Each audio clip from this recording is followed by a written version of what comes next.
Здравствуйте, смотрите в сегодняшнем выпуске. Президент Туркменистана совершил велопрогулку по Авазе. Политические консультации между Туркменистаном и Турцией прошли в Анкаре. Алты-Насыр вышел в групповой этап второй Лиги чемпионов АФК и другие новости.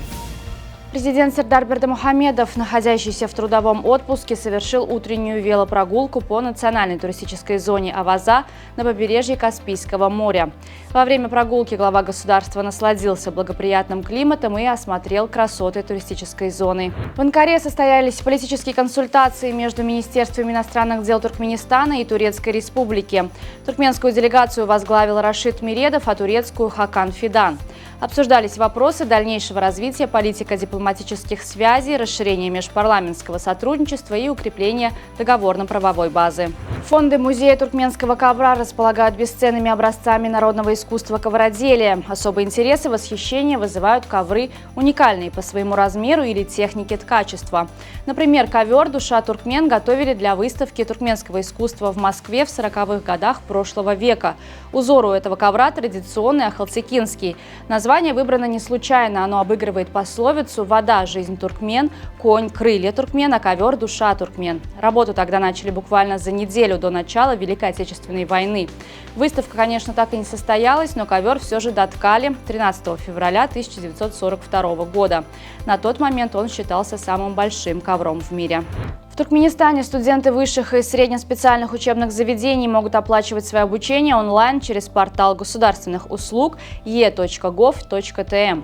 Услуга доступна в разделе «Онлайн-услуги», «Система образования», «Студенческий взнос» и позволяет производить оплату с помощью пластиковых банковских карт системы Алты-Насыр.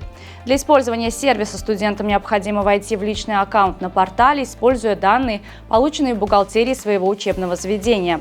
После заполнения информации по оплате и ввода данных банковской карты платеж будет произведен. Абделазиз Сарыев, студент Международного университета гуманитарных наук и развития, стал победителем номинации «Лучшая идея и подход» третьей международной модели ЮНЕСКО «Этика использования искусственного интеллекта в образовании». Финальный этап мероприятия прошел с 12 по 14 августа в городе Алматы.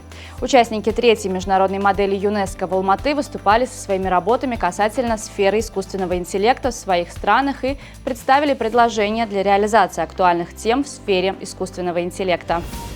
Малазиец, работающий охранником, обратился в полицию с заявлением о якобы совершенном против него разбойном нападении. Однако вскоре выяснилось, что история была полностью выдумана. По первоначальной версии мужчины на него напали возле банкомата, угрожая ножом и отобрав все наличные. Полиция начала расследование, но вскоре заявитель признался в обмане.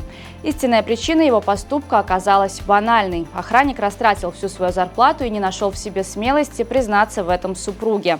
Вместо честного разговора с женой он решил прибегнуть к ложному заявлению об ограблении. Теперь незадачливому лжецу грозят серьезные последствия. Помимо неизбежного объяснения с женой, ему предстоит ответить перед законом за дачу ложных показаний. Турция планирует ввести обязательное снятие отпечатков пальцев у иностранцев при въезде в страну, следуя примеру США и Великобритании. Эта мера станет частью стратегии по борьбе с нелегальной миграцией и контрабандой людей. Кроме того, планируется чипирование удостоверений личности для иностранцев, получивших временное убежище в Турции. Особое внимание будет уделено гражданам Сирии, которые составляют значительную часть иностранного населения страны. Туркменский Алты-Насыр обыграл индийский Ист Бенгал на выезде в отборочном матче второй Лиги чемпионов АФК 2024-25 и вышел в групповой этап турнира. Встреча, состоявшаяся в Калькутте, завершилась со счетом 3-2 в пользу подопечных Язгулы Ходжагельдиева. В составе победителей забитыми мячами отметились Мурат Аннаев, Селим Нурмурадов и Михаил Титов. Соперники ашхабадского клуба по групповому раунду Лиги чемпионов АФК-2 определятся по итогам жеребьевки, которая пройдет 16 августа в Куала-Лумпуре. Алты-Насыр попадет в четвертую корзину. Футболисты мадридского Реала одержали победу над итальянской Аталантой со счетом 2-0 в матче за Суперкубок УЕФА, который прошел в Варшаве. Голы в составе победителей забили Федерико Вальверде и Килиан Мбаппе. Для Мбаппе это был дебютный матч за Реал после его перехода из Пари Сен-Жермен на правах свободного агента. Контракт французского нападающего с мадридским клубом рассчитан на 5 лет. На сегодня это все. Желаю вам хорошего завершения дня. Увидимся завтра. И не забывайте, что Туркменпортал – ваш самый надежный источник новостей.